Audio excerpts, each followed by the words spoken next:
प्राचीन समय में एक राज्य हुआ करता था। उस राज्य के महाराज देवराज की 2 रानियां थीं, बड़ी रानी सुरुचि और छोटी रानी सुनिधि। राज्य की बड़ी रानी गौतम बुद्ध के प्रति बहुत निष्ठावान थी। राजा देवराज की पहली पत्नी सुरुचि थी, जिसका स्वभाव किसी साध्वी की तरह था। वो गौतम बुद्ध को अपना भगवान मानती थी और उनके बताए मार्ग पर चलने की कोशिश करती। उनके साथ उनका बेटा वीर भी खेलता रहता, लेकिन देवराज का पूरा ध्यान अपनी दूसरी पत्नी सुनिधि के ऊपर ही रहता, क्योंकि वो देखने में बहुत ज्यादा खूबसूरत थी। इसी खूबसूरती की विलासिता में महाराज खोए रहते थे। राजमहल की ज्यादातर तमाम सुख सुविधाएं दूसरी पत्नी सुनिधि और उसके बेटे सुमंत को ही मिला करती थी। दोनों ही पत्नियों के राजदुलारों की खिलखिलाहट से पूरा महल जगमग रहता। रियासत के लोगों को भी पता चल चुका था कि उन्हें होने वाला राजकुमार मिल चुका है। राज्य के लोग अक्सर सोचा करते थे कि भविष्य में राजगद्दी पर कौन बैठेगा, तो इस पर ज्यादातर लोगों का मत सुरुचि के पुत्र वीर के ऊपर ही था कि भविष्य के राजा वही होंगे, क्योंकि धर्म और नीति के अनुसार बड़े पुत्र को ही राजगद्दी मिलनी चाहिए। लेकिन समय की लकीरों को कुछ और ही मंजूर था। देवराज की पहली पत्नी सुरुचि का स्वभाव बड़ा शांत और न्याय संगत था। वो न्याय, धर्म और बौद्ध धर्म की बातें किया करती। मां की संगत पाकर बेटा वीर भी उसी स्वभाव का हो गया था। वीर अब बड़ा हो रहा था, उसका स्वभाव ऐसा हो गया कि उसे जो भी मिलता वो भी मां की तरह संतोष कर लेता।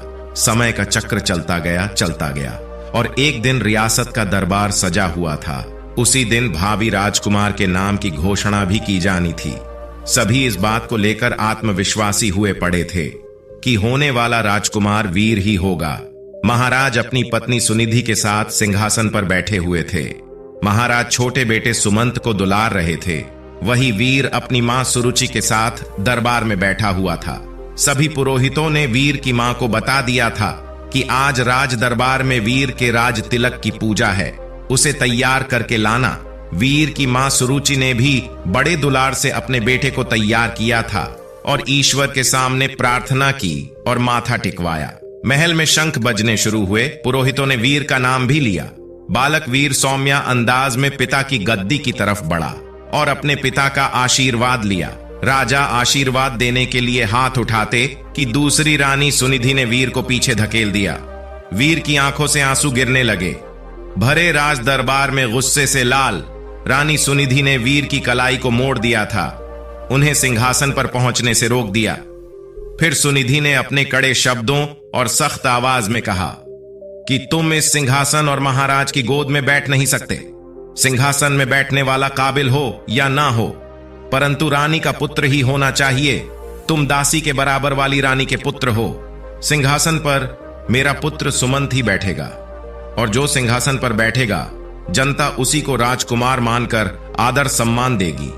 तुम जाओ अपनी माता के पास और बुद्ध की सेवा करो। मेरे रहते तुम्हें आत्मसम्मान कभी नहीं मिल सकता। जाओ, पहले अपना भाग्य बदल कर आओ। राजकुमार बनने के लिए तुम्हें मेरी कोख से जन्म लेना पड़ेगा। यह सब सुनकर पूरा राज दरबार हक्का बक्का रह गया। सभी आश्चर्य भरी नजरों से महाराज देवराज की ओर देखे जा रहे थे कि महाराज कुछ बोल क्यों नहीं रहे हैं। लेकिन महाराज बोलते भी क्या, वे नजरें झुकाए बैठे थे, क्योंकि उनकी आंखों और मन पर तो रानी सुनिधि की खूबसूरती और विलासिता का पर्दा पड़ा हुआ था। ऐसे में भला वो रानी का विद्रोह कैसे कर सकते थे? अगर वो रानी का विद्रोह करते तो उनकी विलासिता भरी रातें कैसे रंगीन होती। खूबसूरत जिस्म का आनंद लेने से वंचित हो जाते। वीर को अपनी सौतेली मां की बातों से ज्यादा बुरा अपने पिता के चुप रहने का लगा। कुछ देर बाद वीर राजमहल के बाहर चला गया। संध्या में आरती का समय हो चला था। वीर की मां सुरुचि ने वीर को अपने पास बुलाया। वीर का चेहरा देखकर वो घबरा गई। वीर ने उनसे कहा कि मां, पिताजी हमारे साथ ऐसा क्यों करते हैं? अब हमारा क्या होगा? क्या मुझे कभी किसी का मान सम्मान प्राप्त नहीं हो पाएगा? जवाब देते हुए वीर की मां ने अपनी उंगली से मंदिर की तरफ इशारा किया। यह कमरा कुछ दूरी पर था और इसमें महात्मा बुद्ध की मूर्ति रखी हुई थी। वीर ने इशारा करते हुए पूछा, वहां क्या है मां? जवाब देते हुए मां बोली, वो महात्मा बुद्ध है, वही तुम्हें सिद्ध बनाएंगे। उनकी शरण में जाओ बेटा। यह सुनते ही वीर ने बहुत अच्छा महसूस किया। सुरुचि बोली, बेटे, तुम्हारे लिए इस सिंहासन से भी कहीं बड़ा और आगे का सिंहासन बना हुआ है। इसलिए इस सिंहासन लालसा मोह त्याग कर उस बड़े सिंहासन को प्राप्त करो। जब तुम उस सिंहासन पर बैठेंगे तो उसे पाना इतना आसान नहीं है कि जीवन के उस सिंहासन तक तुम्हें महात्मा बुद्ध की शिक्षाएं लेकर जाएंगी। लेकिन वीर को अब भी यह समझ नहीं आ रहा था कि मां आखिर किस तरह के सिंहासन की बात कर रही है, जो राज सिंहासन से भी कहीं बड़ा है। उसके कानों में तो अभी भी सौतेली मां के स्वर गूंज रहे थे। लेकिन वीर की मां ने देर नहीं की और उसे बुद्ध की मूर्ति के सामने लाकर खड़ा कर दिया और कहा कि अब सिर्फ महात्मा बुद्ध ही तुम्हारा कल्याण करेंगे। तुम उन्हीं के बताए मार्ग पर चलो, उनकी शिक्षाओं का अनुसरण करो। तुम्हें पता चल जाएगा कि जीवन का असली सुख कहां है। फिर वीर ने मां से सवाल किया कि मां, क्या बुद्ध का स्थान पिता से भी बढ़कर है? वीर की मां ने मुस्कुराते हुए कहा कि महात्मा बुद्ध सबसे ऊपर है। मां की इस बात से वीर ने प्रेरित होकर कहा कि मां, अब से मैं बुद्ध जी की गोद में ही बैठूंगा, उन्हीं के बताए मार्ग व विचारों का पालन करूंगा। मैं कठिन से कठिन साधना करके उन्हें प्रसन्न करूंगा, इनकी शिक्षाओं को अपने जीवन में उतारूंगा। वीर ने बड़े दृढ़ निश्चय से कहा, देख लेना मां, एक दिन बुद्ध मुझे अपनी गोद में जरूर बैठाएंगे। रानी सुरुचि अपने बेटे की इन मासूम बातों को सुनकर हैरान थी। मां ने वीर को गोद में उठाया और कहा कि पूरे मन से बुद्ध की बातों का अनुसरण करो। वीर भी गोद से उतरते हुए जवाब दिया कि आज से मेरे आराध्य बुद्ध हो गए हैं। कुछ ही दिनों में वीर बुद्ध की उपासना करता हुआ ध्यान मग्न होने लगा। वीर ने अब राजमहल छोड़ने का फैसला कर लिया। जो लड़का कल तक अपनी मां के पल्लू में छिपा घूमता रहता था, वो आज महल छोड़कर जंगल जाने का फैसला ले रहा है।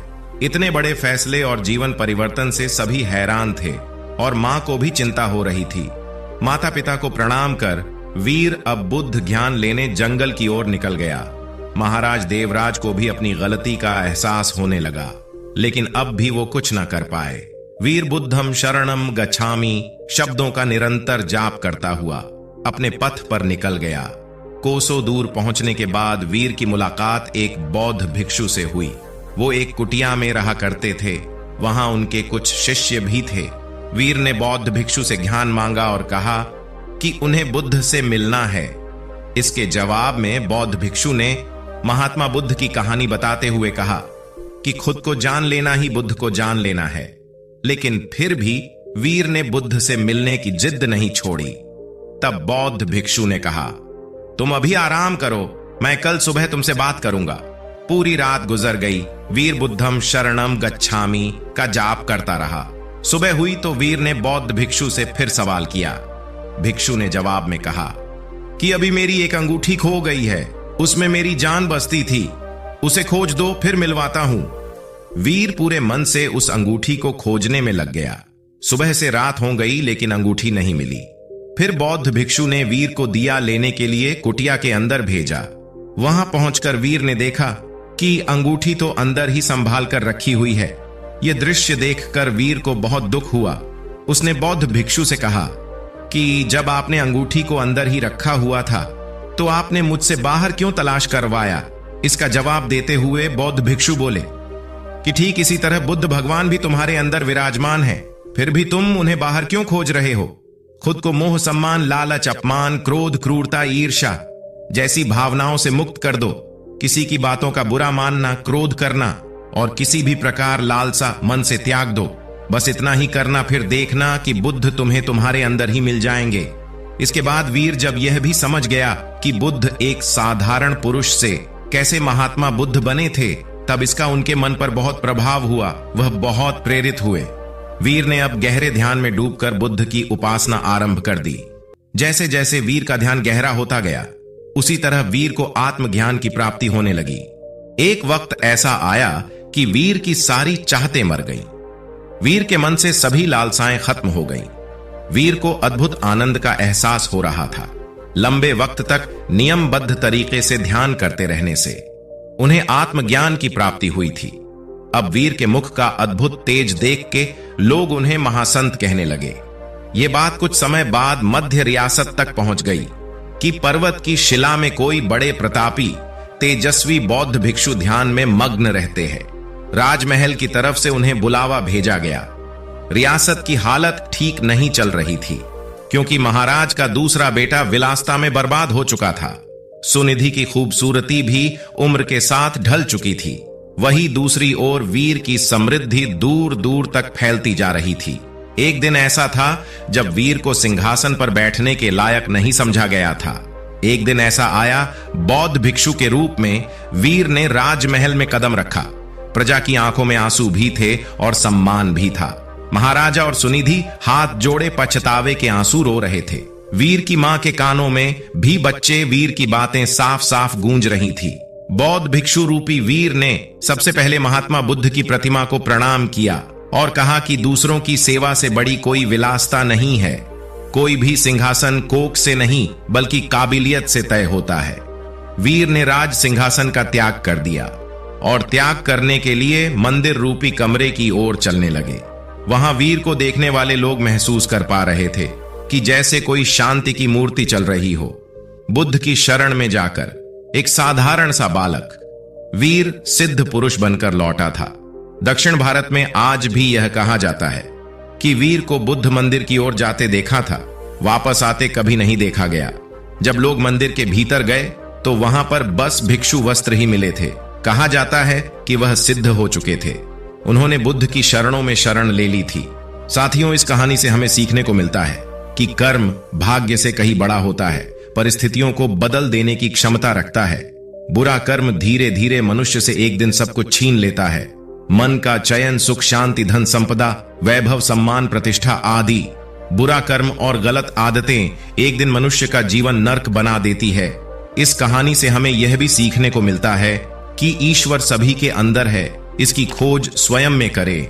ईश्वर की मौजूदगी का एहसास जरूर होगा। जीवन में कोई पाप न करे, हमेशा दूसरों की मदद करे और इंसानियत को जिंदा रखे। धन्यवाद।